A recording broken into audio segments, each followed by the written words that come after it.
నొప్పి మాయం, సర్జరీ దూరం, ఆపరేషన్ లేకుండా మోకాళ్ల నొప్పులకు ఆధునిక చికిత్స ప్రాణ పెయిన్ క్లినిక్.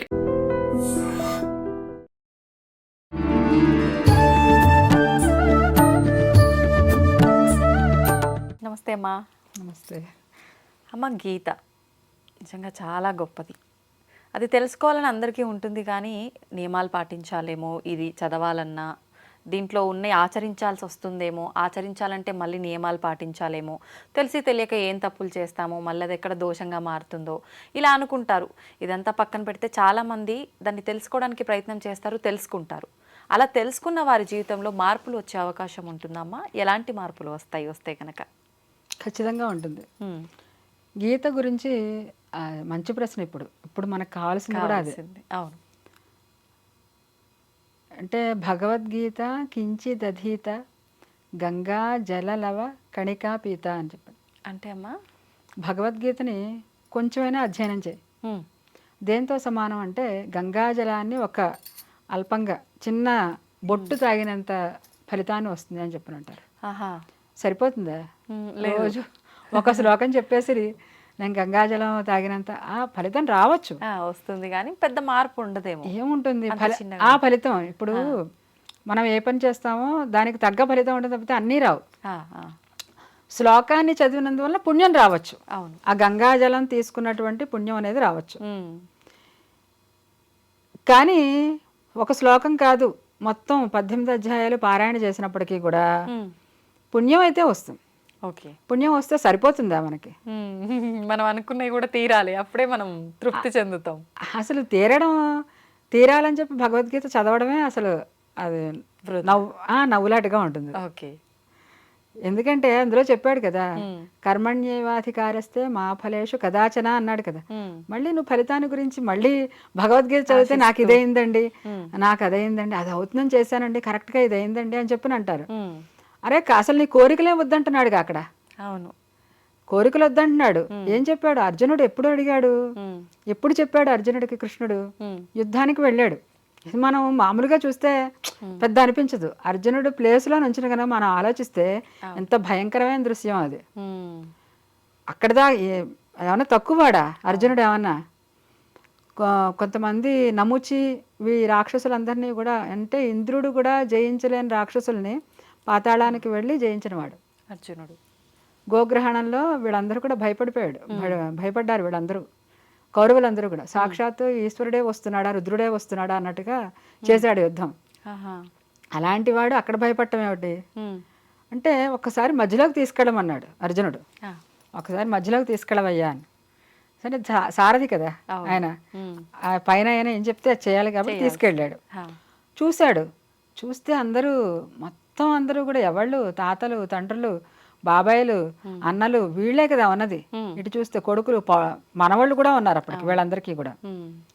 ఇటు అటు కూడా అందరూ నా వాళ్లే. ఎందుకంటే అవన్నీ వంశాలు చూస్తే మనకి అందరికీ లింకప్లే, అందరూ చుట్టాలే ప్రతి ఒక్కళ్ళు.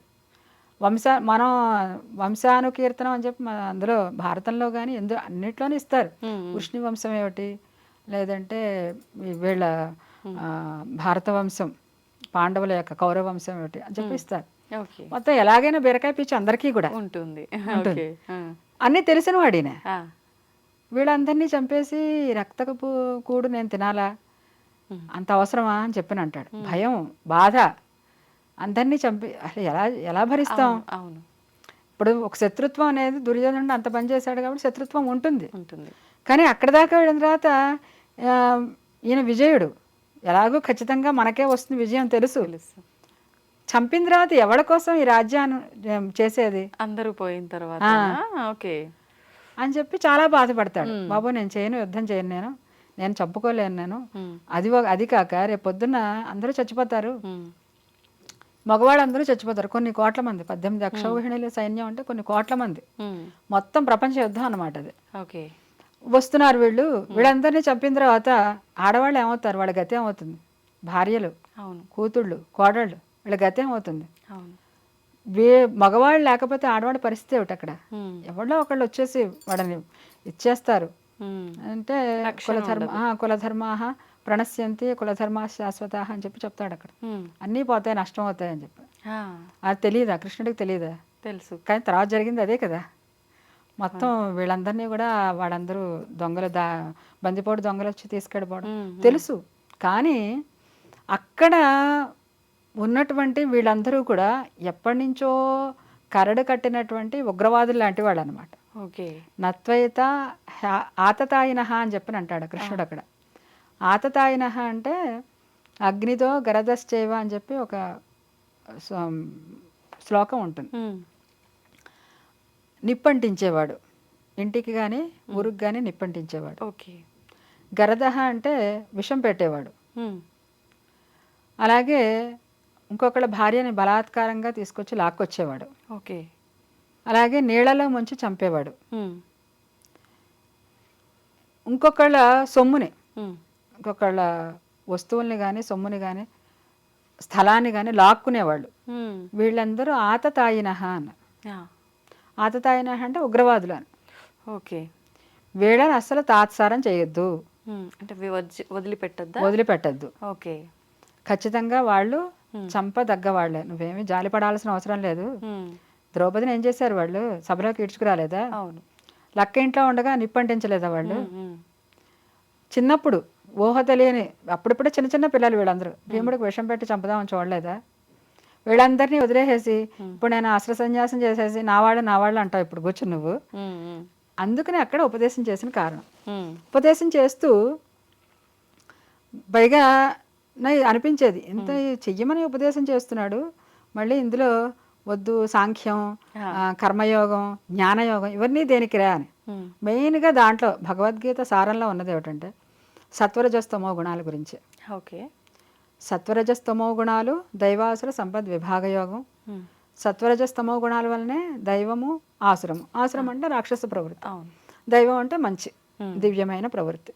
ఈ మూడు గుణాలు బ్యాలెన్స్డ్గా ఇన్బ్యాలెన్స్డ్గా ఉంటేనే ఇవన్నీ వస్తాయి అని చెప్పి.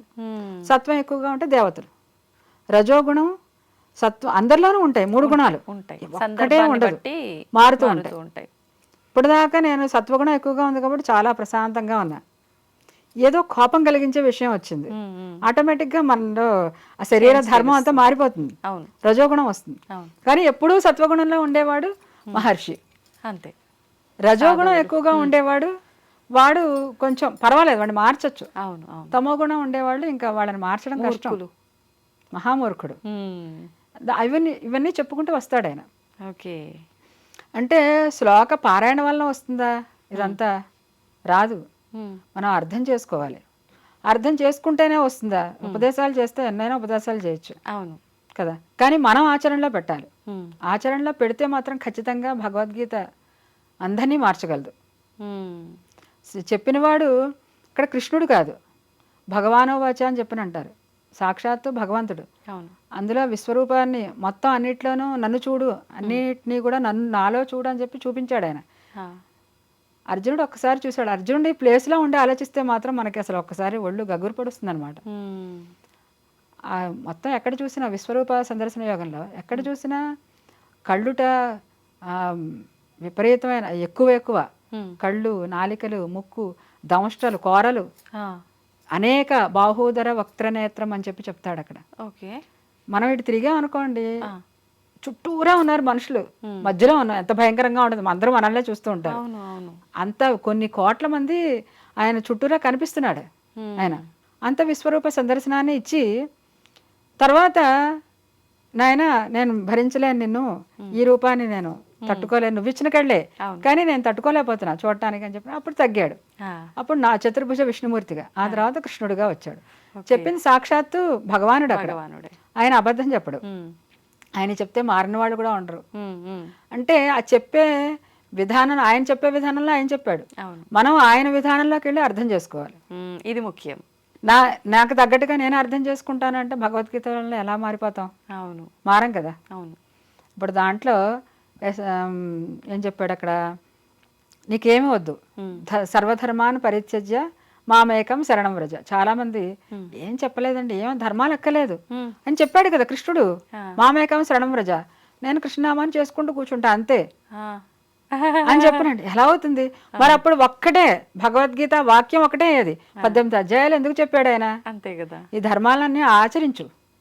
ఆచరిస్తూ నువ్వు చివరికి నువ్వు నాకు సరెండర్ అవ్వు.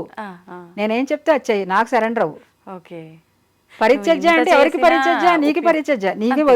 నాకు వదిలిపెట్టే, వదిలిపెట్టేసి నాకు సరెండర్ అవ్వు. అప్పుడు నీ సంగతి నేను చూస్తా. యోగక్షేమం వహామ్యహం, అప్పుడు నేను చేస్తా. ఓకే. అంటే దీనికోసం అని చెప్పి అది కామ్యంతో భగవద్గీత అనేది చేయకూడదని నా అభిప్రాయం. మనం కర్మ చెయ్యాలి, కానీ కొంతమంది ఏమంటారు కర్మే దైవం అని. దేవుడు లేడండి, మా పనేదో మాకు అదే దైవం. కొంతమంది దేవుడు చాలండి, ఎందుకు ఇవన్నీ ఊరికే ప్రయత్నాలు దేనికండి, దేవుడు చాలు, ఆయన మీద వేసే సంభారం. అలా అవుతుంది. అలా అయితే అర్జునుడు ఇంకా యుద్ధానికి ఎందుకు వెళ్ళడం? ఒక్కసారి ఇలా అంటే చాలు. ఆయన కృష్ణుడు ఎంతమందిని చంపలే? 11 రోజుల లోపల ఎంతమంది రాక్షసుల్ని చంపాడు ఆయన కృష్ణుడు. అనలేడు ఆయన. ప్రయత్నం చెయ్యి, నీ వెనకాల నేను ఉంటాను. నువ్వు రేపు పొద్దున ఏం జరుగుతుందో ఏమిటో నువ్వేమో ఆలోచించుకో. నీ చేతుల్లో ఏముంది? అసలు భవిష్యత్తు ఏముంది? వర్తమానమే నీ చేతుల్లో లేదు. బుద్ధికి వశమైవి మనం అందరం వెళుతున్నాం. బుద్ధిలో ఉన్నది ఎవరు? ఆయనే ఉన్నాడు అనుకుని వెళితే కరెక్ట్ మార్గంలో వెళతాం. లేదు నేను చేస్తున్నాను అనుకుంటే పక్క మార్గం పడతాం. అందుకని నువ్వు ఇదివరకు నీ వల్ల ఏం కాదు. భూతంలో ఏం జరిగింది? భూతం అంటే పాస్ట్ టెన్స్. పాస్ట్లో ఏం జరిగిందో నీకు తెలియదు, నువ్వు మార్చలేవు. అలా అని చెప్పి తీసుకొచ్చి మార్చగలవా? వచ్చి నా చిన్నప్పుడు ఇలా జరిగింది కాబట్టి నేను మార్చుకుంటానంటే నా వల్ల ఎలా అవుతుంది? కాదు. వర్తమానంలో మనం వెళుతున్నాం, భవిష్యత్తు మనకు తెలియదు. ఇది మన చేతుల్లో ఉంది. దీన్ని బట్టి నువ్వు వెళ్ళడమే. ఇప్పుడు వాళ్ళ గురించి భవిష్యత్తు గురించి ఆలోచిస్తూ నువ్వు కర్తవ్యం కాకుండా కర్తవ్యాన్ని వదిలిపెట్టేసి కూర్చుంటే ఎలాగా? అది అర్జునుడే కాదు, మనమైనా అంతే. ఇలాగ ఆలోచించుకుంటూ సత్వరజస్తమో గుణాల్లో మనలో ఏది ఉంది, దేన్ని కంట్రోల్ చేసుకోవాలి, అన్ని దాంట్లో ప్రతి అధ్యాయాలను విడమని చెప్పేశాడు ఆయన. అన్నీ కూడా ఒక్కసారి మనం అర్థం చేసుకుంటూ అన్వయం చేసుకుంటూ మనం అన్వయం చేసుకుంటాం. అంటే చెప్పడానికి అన్వయం కాదు, మనకి మనం అన్వయం చేసుకుంటూ చేస్తే బ్రహ్మాండంగా అసలు భగవద్గీత మార్పులు, చాలా మార్పు. నిజమే అమ్మ, మీరు చెప్పింది నిజంగా. ఇప్పుడు నాకు అనిపించింది ఏంటంటే ఈ గుణాలు ఏవైతే ఇవి ఉన్నాయో ఇవి మన అదుపులో గనక పెట్టుకొని మనం పరిస్థితులకు తగ్గట్టుగా మనం ఉండగలిగితే చాలా రకాల ఇబ్బందులు మనం బయటపడే అవకాశం ఉంటుంది. అక్కడే సమస్యకు పరిష్కారం అంటారు కదా, అలా మన చేతుల్లో ఉంటుంది పరిస్థితులు. మనం ఎదుటి వాళ్ళ బుద్ధిని మనం మార్చలేం, మన బుద్ధిని మనం, మన మనస్సుని మనం, మన ఇంద్రియాలని మనం మన కంట్రోల్లో పెట్టుకోవచ్చు. మనదే కదా. అవును. నోరు మందే. నేను మాట్లాడకుండా నేను మౌనం ఉండొచ్చు. నువ్వు మాట్లాడకుండా ఉండు అని చెప్పినంటే వాడు ఎంతసేపు ఉంటాడు? అవును, అది కరెక్ట్ కూడా కాదు. ఎవరి బుద్ధి కర్మానుసారణి అని, బుద్ధి అనేది కర్మను అనుసరించి పెడుతూ ఉంటుంది. కర్మ ప్రధానం. అది మనల్ని మనం కంట్రోల్ చేసుకోవచ్చు. అవును, చేసుకోగలం కూడా. ఈ కంట్రోలింగే మనం ఎలాగైనా అభివృద్ధి సాధించడానికి. ఇప్పుడు ఒక స్టూడెంట్ ఉన్నాడు అంటే వాడు మంచి ర్యాంక్ రావాలి అని చెప్పినంటే వాడు తెల్లవారుజామున లేచి చదువుకుని వాడు క్వాలిఫై అవ్వాలి. కానీ నేను నా బుద్ధి అనుసరించి నేను చేసుకుంటాను, నేను అలా పెడితే అలా ఉంటానంటే కుదరదు కదా.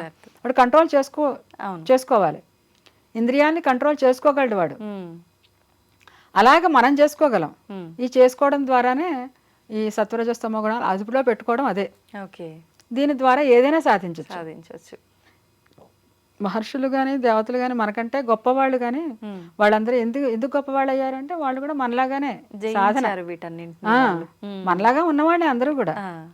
కానీ వాళ్ళని వాళ్ళు ఎలాగ మనం ముందరకు వెళ్ళాలి అని చెప్పి రమణ మహర్షి కానీ రామకృష్ణ పరమహంస కానీ వాళ్ళు ఎంత సాధన చేస్తే ఆ స్థితికి వెళ్ళారు.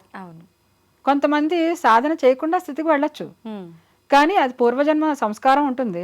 అయినప్పటికీ కూడా కృష్ణుడు మరి సాందీపని మహర్షి దగ్గర విద్యాధ్యయనం చేయలేదా? అవును, చేయాలి ప్రయత్నం అనేది. అలాగా భగవద్గీత చదువుతున్నప్పటికీ కూడా దాన్ని అర్థం తెలుసుకుంటూ విచారణ చేసుకుంటూ చదువుకోవడం, పారాయణ చేయడం, శ్లోకాలు నేర్చుకోవడం, పారాయణ చేయడం ఒక ఎత్తు అయితే అర్థం చేసుకుంటూ పారాయణ చేయడం ఒక ఎత్తు. దాంట్లో కూడా ఒక శ్లోకాన్ని విచారణ చేస్తూ అందులో ఏదో శ్లోకం తీసుకోవడం, దీని అర్థాన్ని విచారణ చేసుకో, మనకి మనం అన్వయం చేసుకుంటే మన జీవితం ఇంకా అంతకంటే బ్రహ్మాండంగా ఉంటుంది. మనల్ని మనం మార్చుకుంటే చాలు, ఇంకేం మార్చక్కర్లేదు. ఆటోమేటిక్గా మొత్తం మనకే మారుతుంది. ఓకే, మనం చూడాలి, వినాలి, మంచిని తీసుకోవాలి, దాన్ని ఆచరణలో కూడా పెట్టాలి. ఆచరణలో మెయిన్ అదే. సంతోషం అమ్మా, చాలా మంచి విషయాలు తెలియజేశారు. ఇంకా మాట్లాడుతుంటే మాట్లాడాలనే అనిపిస్తుంది ఈ టాపిక్, కానీ మనకు లెంత్ ఎక్కువైపోతుంది వీడియో. మళ్ళీ మరొక మంచి ఎపిసోడ్లో దీనికి సంబంధించిన విషయాలు మాట్లాడుకుందాం అమ్మా. ధన్యవాదాలమ్మా. తప్పకుండా. నమస్తే.